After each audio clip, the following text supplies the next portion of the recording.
Pada Pak Ipin, terima kasih untuk kesempatan yang saya diberikan untuk dipercayakan membawa firman pada hari ini. Saudara kekasih,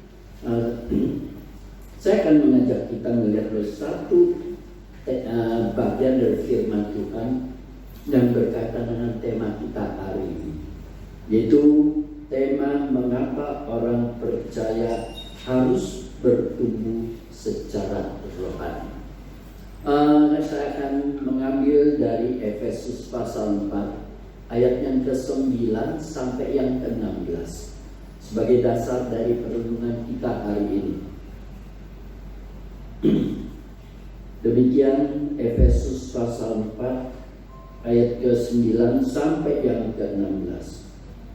Bukankah ia telah naik, berarti bahwa ia juga telah turun ke bagian bumi yang paling bawah? Ya, yang telah turun, dia juga telah naik jauh lebih tinggi daripada semua langit untuk memenuhi segala sesuatu.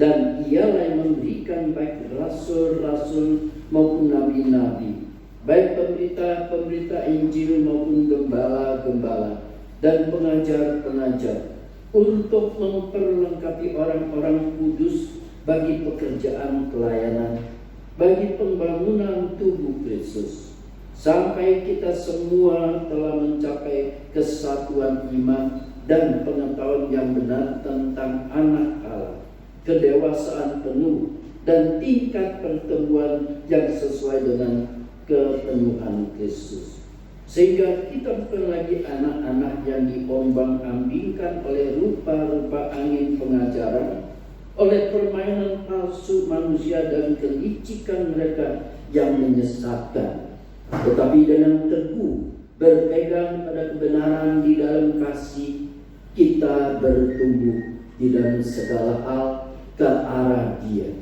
Kristus yang adalah kepala. Daripadanya lah seluruh tubuh yang rapi tersusun dan diikat menjadi satu oleh pelayanan semua bagiannya, sesuai dengan kadar pekerjaan tiap-tiap anggota, menerima pertumbuhannya dan membangun dirinya dalam kasih Kristus.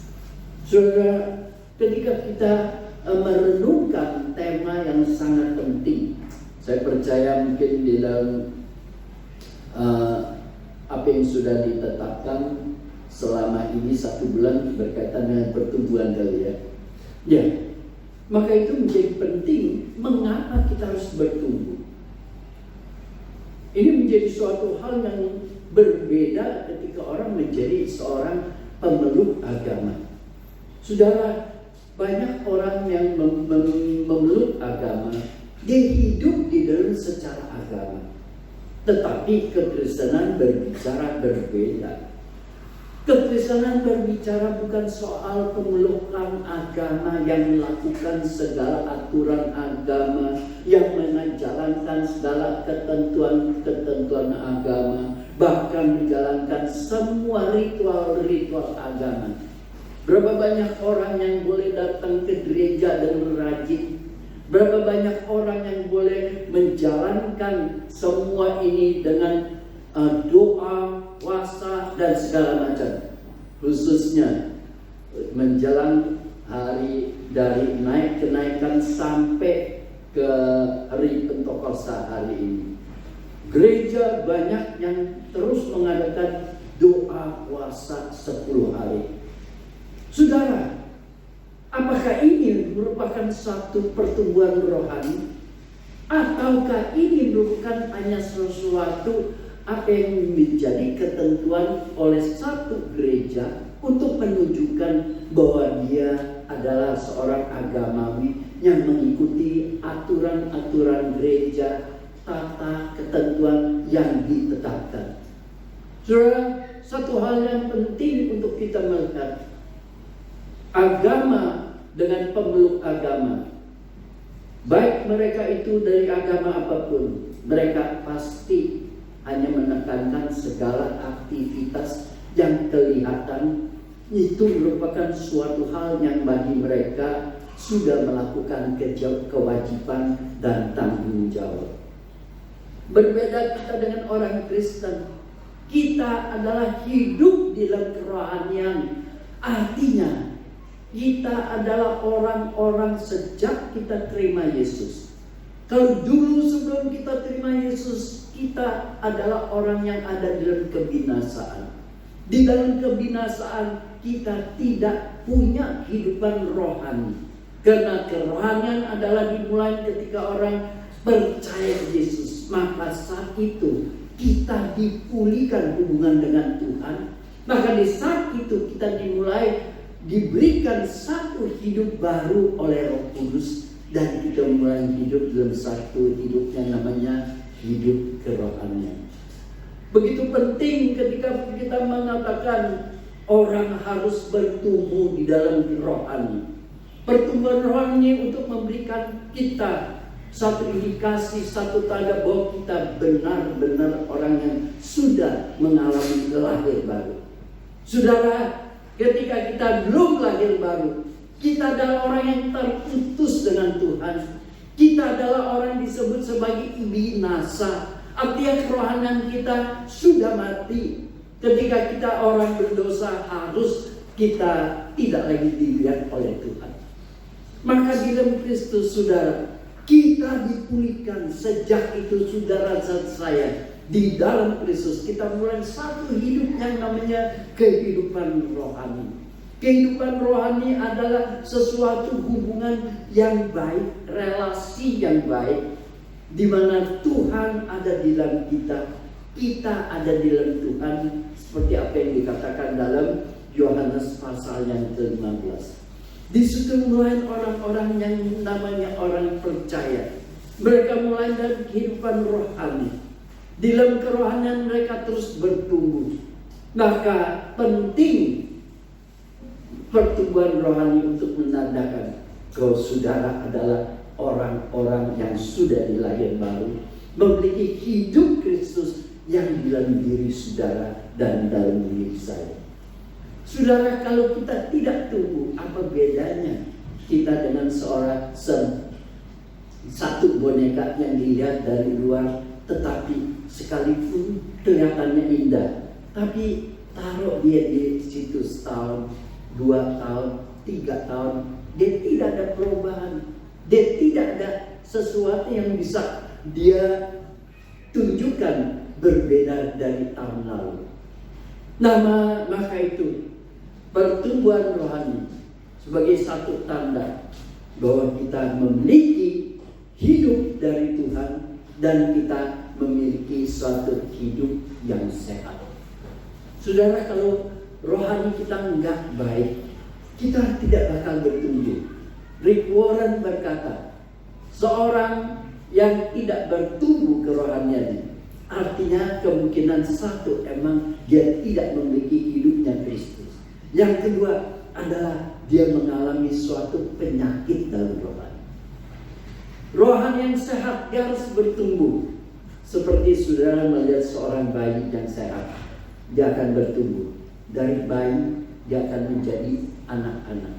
Di dalam anak-anak dia terus bertumbuh menjadi remaja, jadi pemuda sampai dewasa.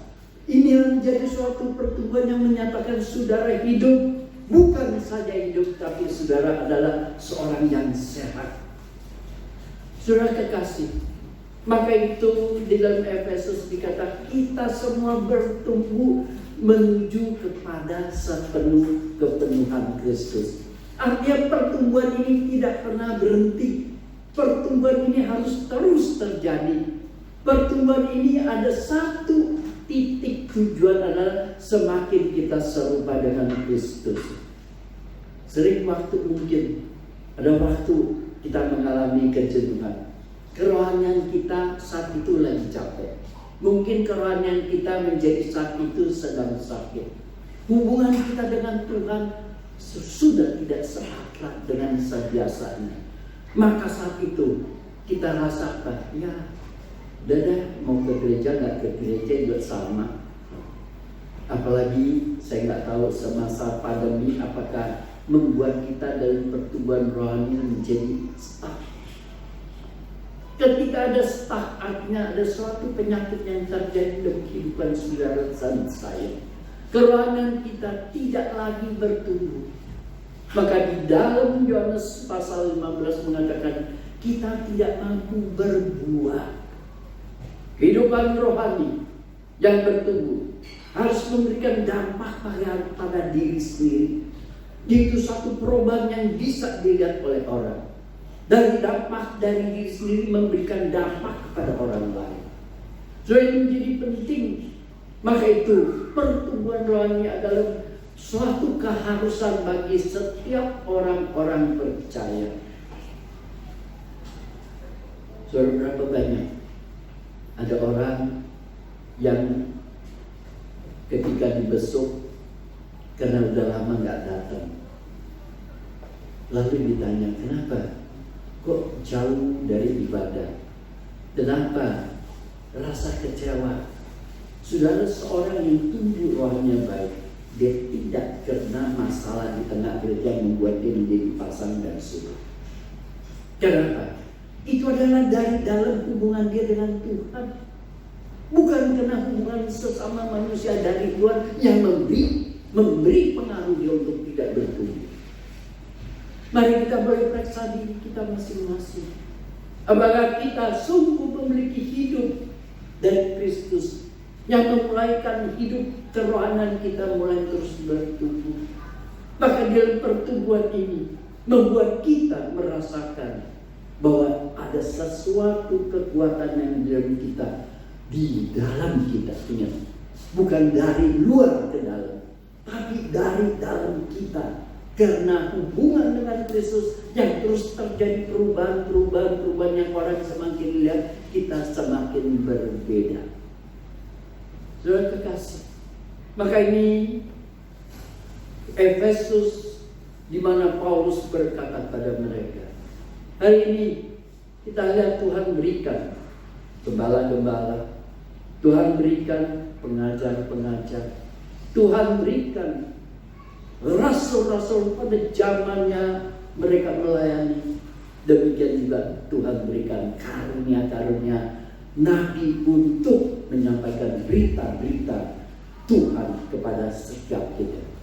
Tidak lain hanya untuk supaya kita boleh bertumbuh. Tidak hanya untuk kita cuma menikmati lalu bilang bagus ya, enak ya.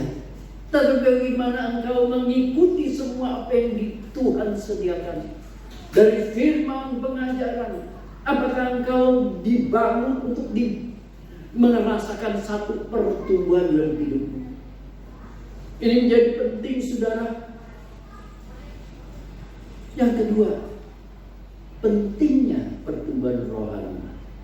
Paulus mengatakan supaya kita tidak diombang-ambingkan oleh segala macam pengajaran dan tipu muslihat dari manusia. Saudara, kita hidup, kalau dilihat kekristenan semakin banyak pengajaran kelihatannya benar, tapi belum tentu benar.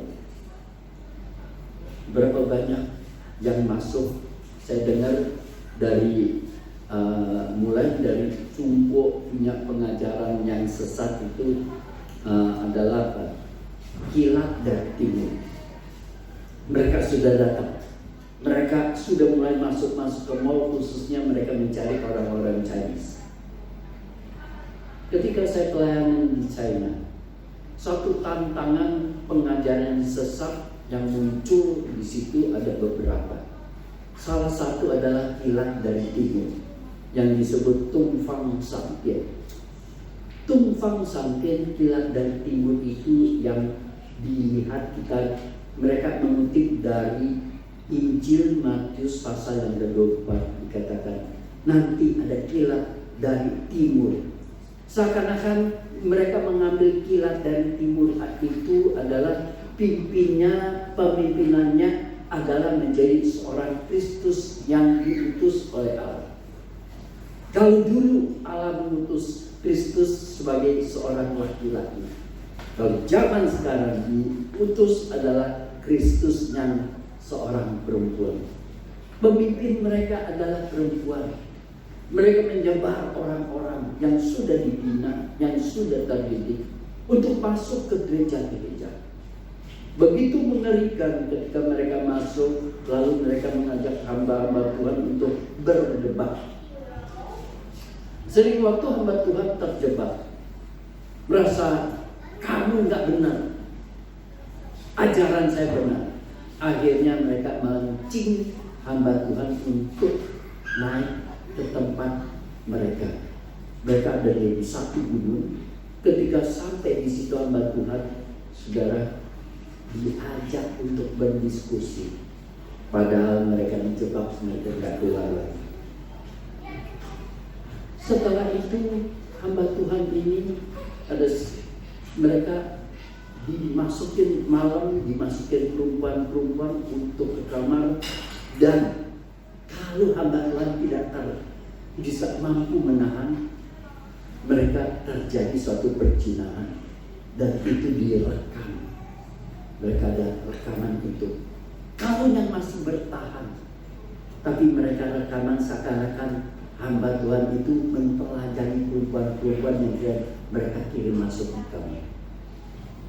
Akhirnya mereka mengatakan, kamu cuma bisa ikut di kita dan kamu tidak bisa keluar. Ingat, kalau kamu keluar, kamu akan saya publikasikan semua. Saudara, mereka punya dana kuat, mereka punya biaya banyak yang kita nggak tahu datang dari mana. Belum lagi ketika saya di dalam satu pelayanan datang 5 orang. Ada satu pengajaran yang namanya menyebut Yesus itu sama dengan Bapa. Jadi Bapa dengan Yesus dengan Putra itu nggak berbeda. Lalu setelah pembinaan, mereka 5 orang datang untuk mengajak saya diskusi. Saya bilang, saya pelayanan di sini untuk membina jemaat gereja di bawah tanah, tapi bukan untuk berdiskusi, berapologet dengan kalian. Kenapa? Pertama, pasti niat mereka nggak baik. Saya nggak mau berdoa. Kedua, mereka ini datang untuk coba memberikan pengaruh kepada jemaat yang ada. Seakan-akan mereka itu lebih hebat daripada gereja yang ada, pengajaran yang ada. Cuma bermacam-macam. Maka saya bilang, kalau kondisi China begitu diawasi ketat oleh pemerintah, ada satu sisi seakan-akan kita rasakan kekristenan di begitu ketat diawasi dengan keras. Tapi satu sisi saya bilang bersyukur. Kenapa? Jika tidak kelak, mungkin ajaran-ajaran sesat akan semarak untuk bertumbuh di situ. Sudah belum lagi kita lihat di sini, saudara, berapa banyak pengajaran yang tidak bertanggung jawab. Ada yang mengambil psikologi menjadi dasar untuk mengatakan sesuatu hal. Dan saya pernah dengar dikatakan itu, manusia itu ada jiwa. Kalau tubuh perlu makan, jangan makanan jasmani. Jiwa manusia perlu untuk diberikan suatu kekenyangan dan kepuasan. Kepuasan jiwa adalah apa? Engkau boleh melakukan seks, itu adalah kebutuhan dari jiwa seseorang. Mati saya dengan ini orang ajarnya seperti apa? Dari sisi psikologi memberikan pengaruh untuk bahwa katakan seperti itu. Bagaimana orang Kristen di tengah-tengah kekristenan kita, jika tidak punya dasar kerohanian yang baik, jika kita tidak punya pengalaman tentang Kristus dan kebenaran yang baik, maka itu, saudara, kita terlalu cepat mudah untuk terpeleset atas apa yang dibangun oleh pikiran mereka. Saudara kekasih, kita bersyukur kalau hari ini kita ada di tengah gereja, di mana kita tahu gereja ini adalah dasar dari satu firman yang benar. Saya baru tadi share kepada Pak Wagisman. Dia bilang GP Kris ini sebenarnya buat kita dengan keluarga adalah hubungan yang sangat erat. Karena GP Kris dimulai dari CFMU. CFMU itu sekretariatnya ada di tempat kita.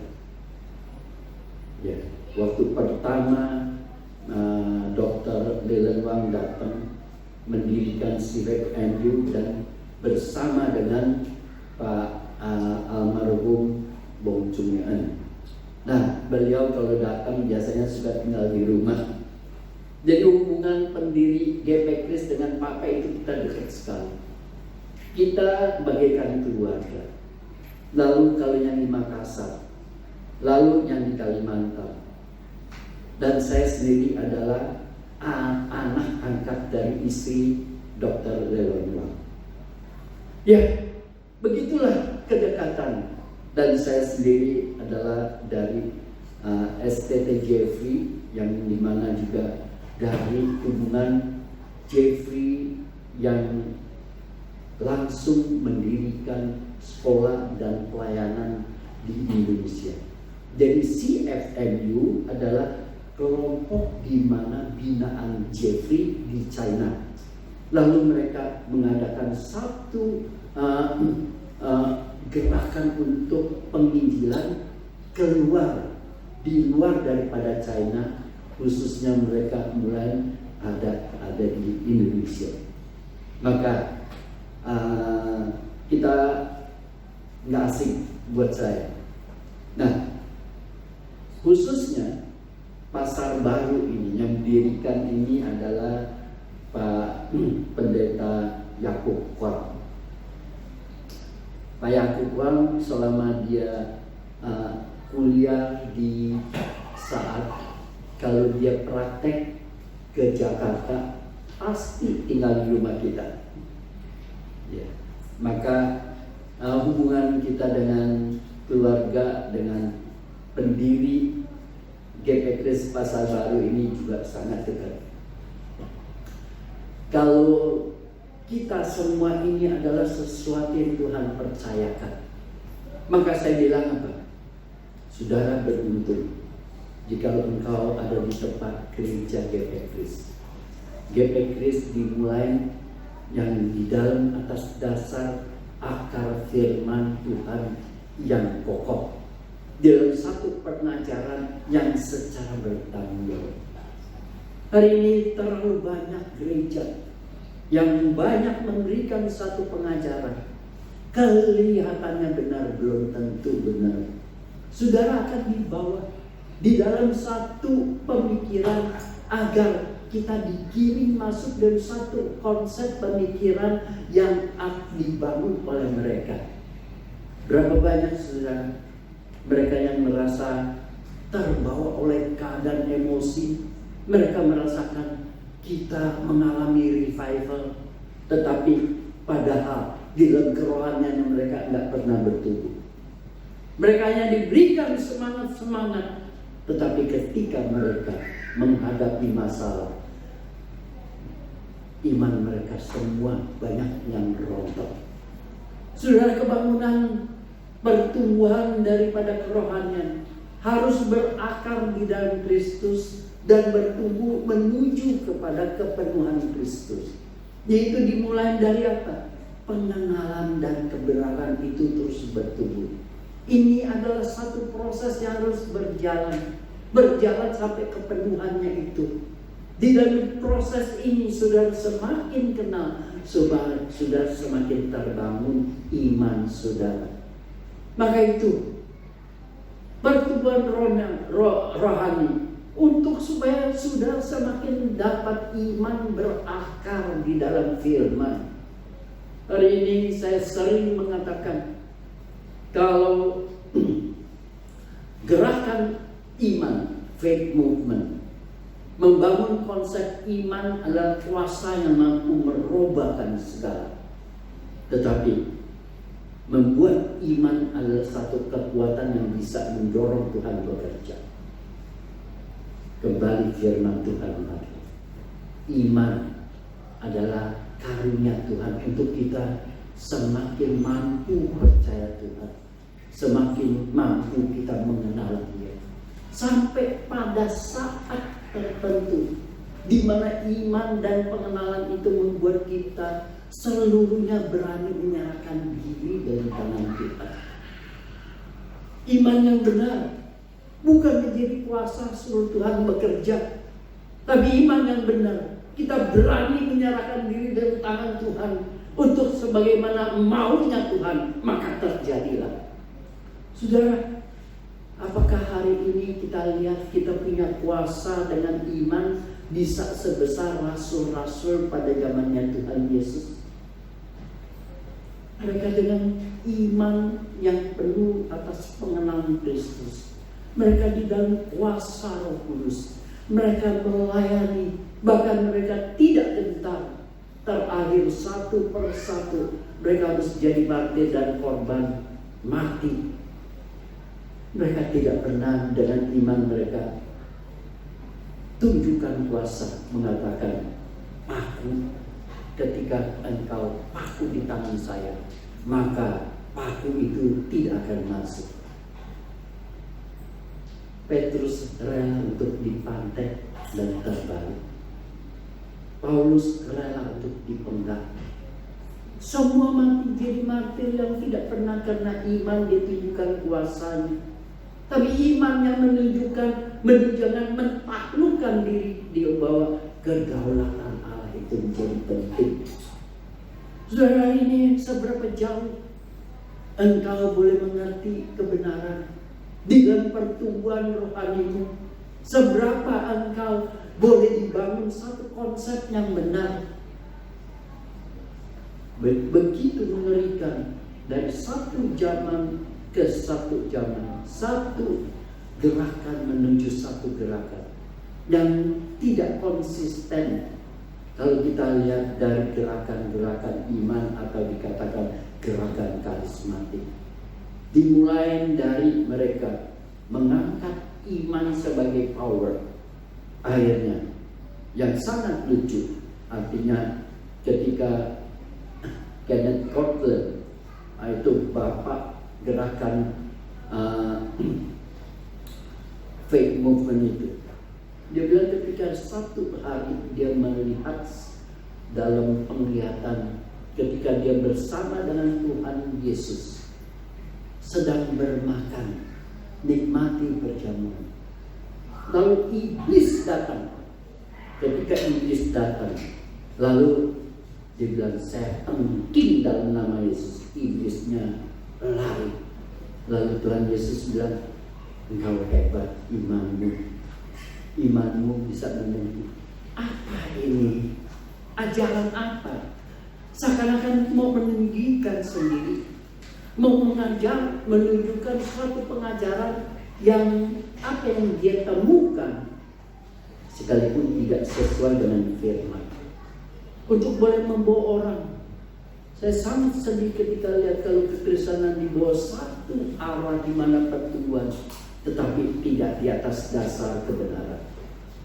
Saudara, kita bersyukur saudara, engkau boleh ada di sini.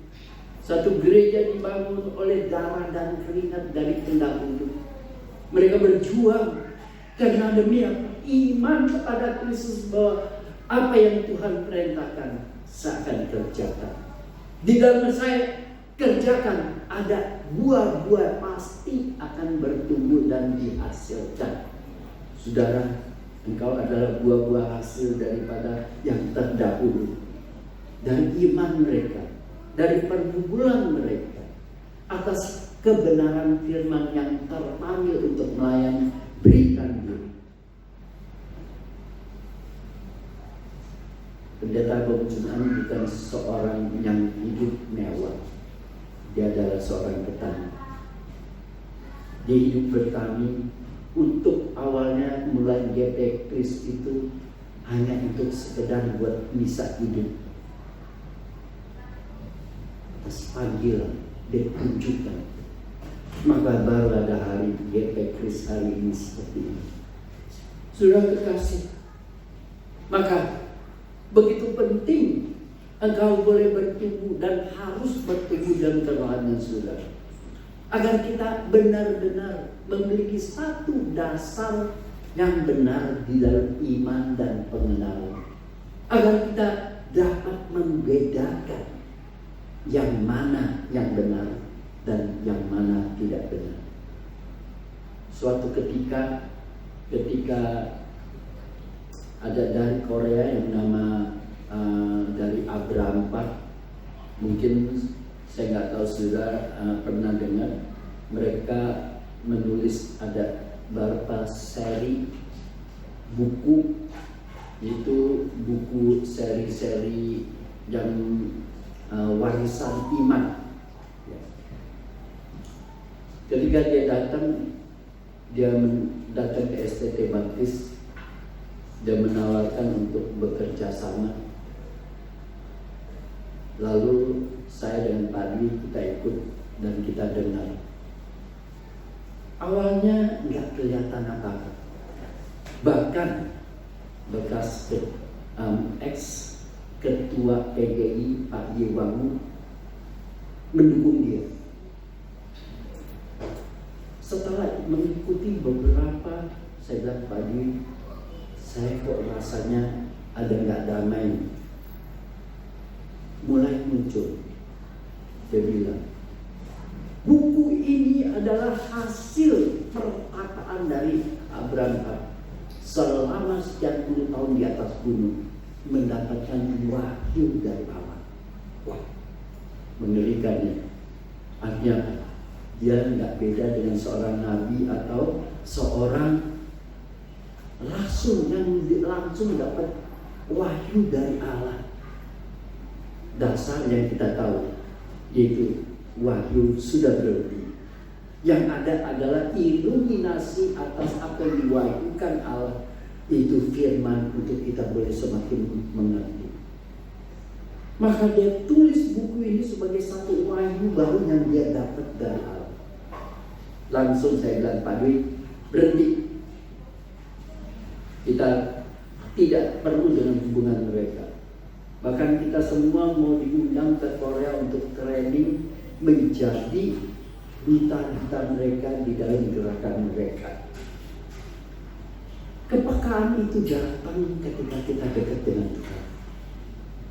Roh Kudus bekerja.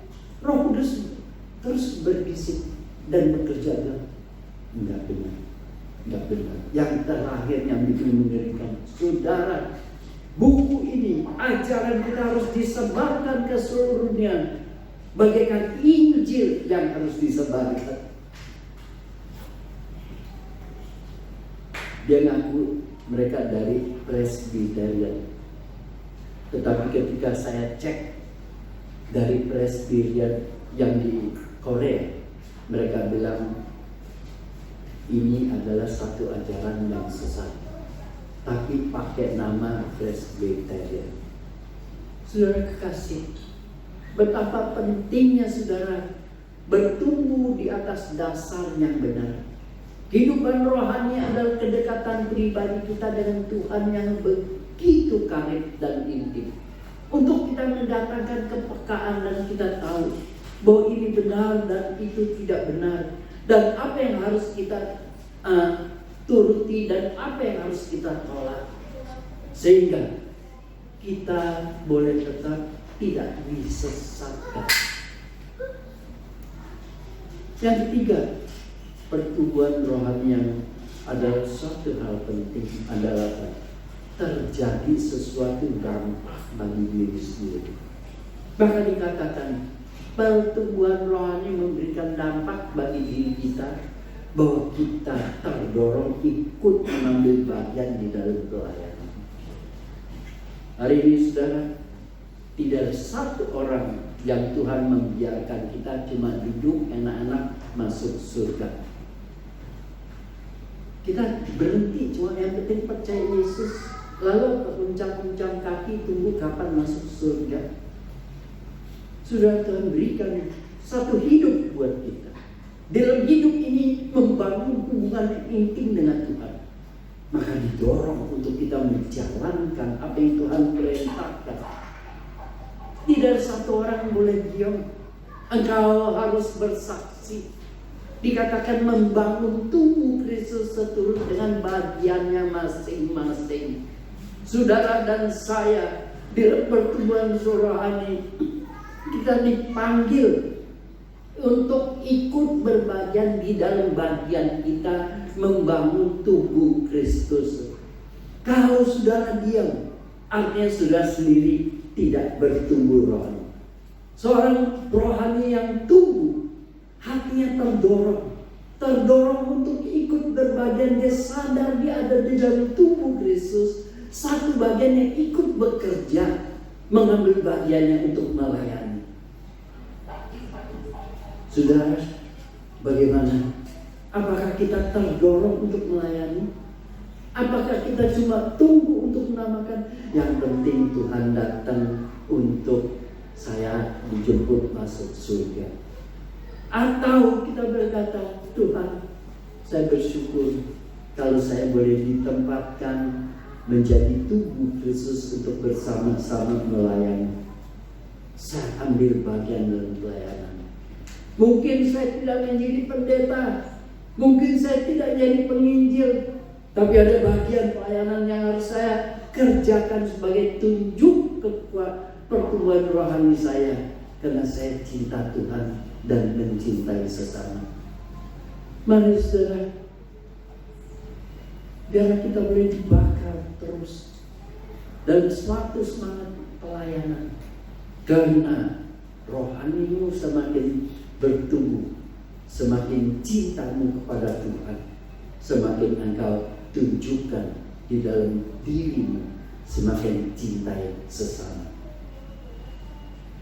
Ada dampak bagi dirimu, bukan hanya diam-diam. Dan ketika engkau melayani, artinya memberikan dampak juga bagi orang lain. Membangun diri.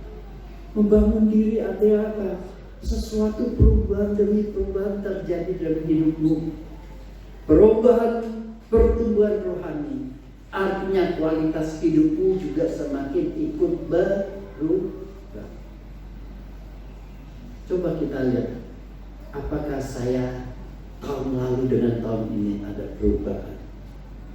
Di dalam konsep saya, di dalam saya mengenal Tuhan, di dalam iman, pertumbuhan iman saya, di dalam sikap saya. Saudara, rohani bertumbuh, pasti perubahan dalam diri kita pasti ikut terjadi. Rohani bertumbuh, semakin kita lihat Tuhan semakin besar, kita semakin kecil. Berbeda dengan orang di luar agama atau sebagai agamais, bukan kekristenan. Mereka bertumbuh semakin merasa sombong. Kenapa? Ketika mereka rasa dekat dengan apa yang mereka sembah, mereka merasa diri menjadi sakti. Kekristenan tidak punya konsep semakin dekat Tuhan semakin sakti. Semakin dekat Tuhan, semakin kita lihat diri tidak layak. Seperti Paulus dalam 1 Timotius mengatakan, di antara orang-orang berdosa, aku adalah paling berdosa. Artinya tidak ada suatu kesombongan yang boleh muncul dalam diri kita. Tidak ada sesuatu yang boleh kita rasakan di hadapan Tuhan dan kita sombongkan. Rohani yang bertumbuh, semakin bertumbuh rohani, semakin kita melihat I'm agnostic, but God is everything. Apakah ada dalam konsep hidup kita terus berubah? Kalau dulu kita merasakan kalau nggak ada gua pelayanan nggak jalan, kalau nggak ada saya gereja ini nggak berdiri. Tetapi semakin kita kenal Tuhan, kita coba berkata, Tuhan, cukup anugerah anugerah-Mu bagiku. Bersyukur Engkau mau saya ikut berbagian di dalam pelayanan-Mu. Saya semakin merasakan bahwa saya tidak layak, tetapi Tuhan terus memakai saya. Di dalam ketidaklayakan, saya tetap memberikan apa yang saya mampu, ikut di dalam bagian pertumbuhan gereja ini. Mari kita bilang, Tuhan, tolong saya. Kalau hari ini rohani kita tidak bertumbuh, mungkin kita mengalami suatu sakit rohani. Sakit rohani akhirnya kita belum benar-benar di dalam dasar firman yang teguh. Kita masih digoncangkan oleh orang-orang, masih senang belanja jajan kesini situ, dengerin apa yang enak, tetapi belum tentu apa yang benar. Katakan Tuhan, bawa saya balik di dalam firman-Mu, untuk saya boleh terus bertumbuh, agar dalam pertumbuhan saya semakin melihat bahwa saya memiliki hidup kerohanian yang sungguh. Dan kehidupan rohani yang sungguh membuat kita semakin rindu mencari dan mendekati Tuhan. Rindu akan firman. Di dalam kerinduan firman kita bertumbuh, semakin saudara bertumbuh di dalam iman. Iman sudah bertumbuh, itu baru menjadi ada damai sejahtera dalam hidup. Saudara, kalau iman tidak bertumbuh, saudara semua pasti akan takut. Takut ini, takut ini. Tapi kalau iman bertumbuh, kita katakan, Tuhan, saya serahkan diri saya dalam tangan-Mu. Apapun yang terjadi, saya tahu itu adalah maksud Tuhan yang baik. Engkau akan dapat damai sejahtera yang boleh dinikmati hari-hari karena keintiman dengan Tuhan. Mari saudara kekasih, biarlah kita melihat beberapa hal ini untuk boleh mendorong kita semakin dekat dengan Tuhan. Jikalau hari ini ada yang merasa kecewa karena sesuatu hal, sehingga Tuhan menjadi rasakan diri jauh dengan Tuhan, padahal Tuhan tidak jauh darimu, tetapi kalian jauhkan diri dari Tuhan. Mari kembali berkata, Tuhan, tangkap saya kembali, membawa saya kembali dalam pelukan-Mu untuk saya menikmati keintiman dengan Tuhan. Dan untuk saya semakin merasa rindu. Hidup tanpa Tuhan, saya adalah tanpa ada arti. Dunia boleh berlalu, tetapi bersyukur kalau Tuhan tetap ada dalam diri kita. Amin. Mari kita tundukkan kepala. Bapa dalam surga, kami bersyukur kalau hari ini kami boleh diingatkan kembali. Kami adalah orang-orang yang sangat beruntung dan bahagia. Dengan di dalam Kristus kami diperdamaikan. Kami boleh memiliki hubungan yang intim dengan Allah. Ajarkan kami karunia ini yang diberikan untuk kami boleh nikmati dengan baik. Kami boleh terus ada di dalam hubungan dengan Bapa, yang terus kami boleh bertumbuh. Kami semakin mengenal-Mu, kami semakin rindu untuk semakin tahu. Kami semakin tahu, semakin membuat kami semakin berani menyerahkan diri dalam tangan-Mu. Kami tidak mungkin mendapatkan damai jika kami tidak berani serahkan diri dalam tangan Tuhan. Kiranya Tuhan, dalam pertumbuhan kami boleh memiliki satu kepekaan terhadap pengajaran-pengajaran yang begitu banyak sedang menjadi sesuatu yang mau menyesatkan kami.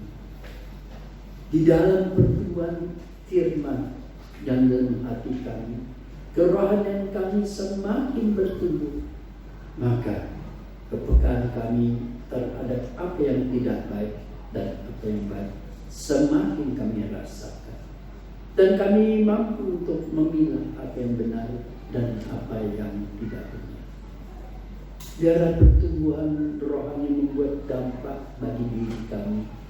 Kami terjadi suatu perubahan dalam diri kami yang hari demi hari, yang memberikan dampak bahwa diri kami berubah untuk menjadi satu kesaksian hidup kami bagi orang-orang Itu dampak bagi orang-orang yang ada sekeliling kami.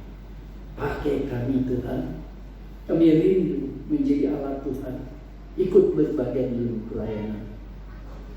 Kami mau berdoa untuk jemaat yang ada di sini, menjadi bagian di mana turut membangun tubuh Kristus, yang pada akhirnya kami mendapatkan satu kebanggaan dan sukacita.